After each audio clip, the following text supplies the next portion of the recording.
무어론과 윤회설은 불교의 핵심 사상입니다. 무어의 개념과 윤회는 두 기둥이 되어 불교의 근간이 된다고 볼 수 있습니다. 하지만 핵심이 되는 두 사상은 서로 양립할 수 없는 논리적 모순입니다. 왜 그런지에 대해서 한번 알아보도록 하겠습니다. 자, 그럼 시작합니다. 무어론은 나라는 영원 불변한 실체가 없다는 의미입니다. 나라는 존재, 나를 구성하는 모든 것은 영원하지 않고 언젠가는 사라지거나 만물로 흩어지게 됩니다. 나의 영혼의 불멸이라는 것은 있을 수 없는 것이죠. 그렇다면 왜 불교에서 무아론이 핵심이 되는 것일까요? 그것은 이 깨달음이야말로 해탈로 가는 시작이기 때문입니다. 붓다는 고통의 원인이 집착에 있다고 했습니다. 사람에 대한 집착, 재산에 대한 집착, 연인에 대한 집착 등 우리는 여러 가지 집착에 의해 고통을 받고 있습니다. 하지만 우리 자신의 실체가 없고 우리가 영웅 불멸하지 않다고 한다면 우리는 그런 것들에 대해서 집착할 필요가 없습니다. 고통의 원인이 집착이라는 것을 깨닫고 집착으로부터 벗어난다면 우리는 해탈의 경지에 이를 수 있게 됩니다.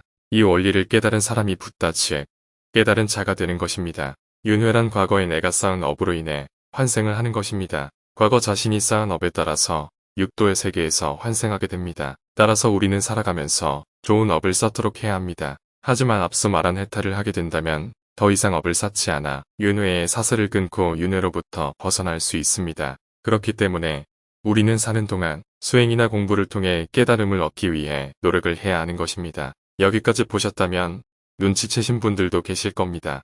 영혼 불변한 실체가 없는데 어떻게 환생을 할 수가 있지? 맞습니다.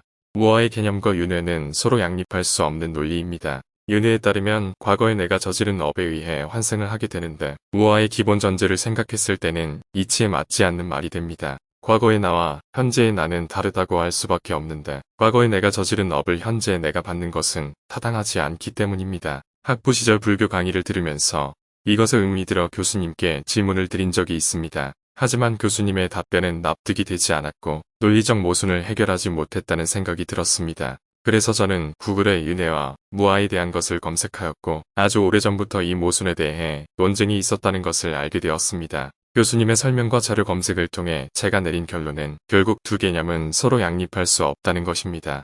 이에 대해 민감하게 받아들이시는 불교계 인사들이 있는데 저는 생각의 전환이 필요하다고 생각합니다. 무어와 윤회라는 개념은 결국 해탈이라는 목적을 위한 수단에 불과합니다. 붓다도 자신의 법에 집착하지 말라고 하였습니다. 마치 헌신짝 버리듯이 버리라고도 했습니다. 개인적인 생각이지만 윤회설보다는 무아론이 불교에 더 적합하다고 생각합니다. 우주 만물의 생성과 변화 소멸을 봤을 때 그리고 과학적으로 봤을 때도 무아론은 직관적으로 이해할 수 있고 받아들일 수 있습니다. 하지만 윤회는 고대인들의 스토리텔링이라고 할 수 있고 하나의 관념에 불과하다고도 할 수 있습니다. 윤회는 카스트 제도를 옹호하는 논리라는 비판도 있습니다. 현재 내가 낮은 신분인 것도 그리고 내가 고통받는 것도 과거 내가 저지른 업 때문이기 때문에 감수해야 한다는 논리가 만들어지기도 하기 때문이죠. 한 스님은 불교계가 꼭 무어와 윤회를 이으려고 하지 않아도 된다고 말했던 것이 기억납니다. 둘 중에 하나를 취사 선택하는 것도 하나의 방법일 것입니다. 저는 붓다가 설법한 개념이라 하여 모든 것을 집착할 필요는 없다고 생각합니다. 그렇게 한다고 해서 붓다가 틀렸다고 말할 수도 없고 불교의 철학이 가치가 없어지는 것도 아닙니다. 어떠한 철학 이론도 철학가의 사상도 완벽하지는 않습니다. 그리고 그것을 인정한다고 해서 평가절하된다고 생각하지도 않습니다. 여러 학자들과 스님들이 무어와 윤회를 연결하기 위해서 어떻게든 해석하고 논리를 만들어 가려고 하고 계시지만 어쩌면 시원하게 집착에서 벗어날 필요도 있다고 봅니다. 끝으로 에드워드 윌슨의 말로 영상을 끝맺음하려고 합니다. 우리가 무언가를 이해할 수 없다면 그것이 심오하기 때문이 아니라 단순히 그것이 틀렸기 때문이다. 시청해주셔서 감사합니다. 다음에는 더욱 흥미로운 주제로 돌아오도록 하겠습니다.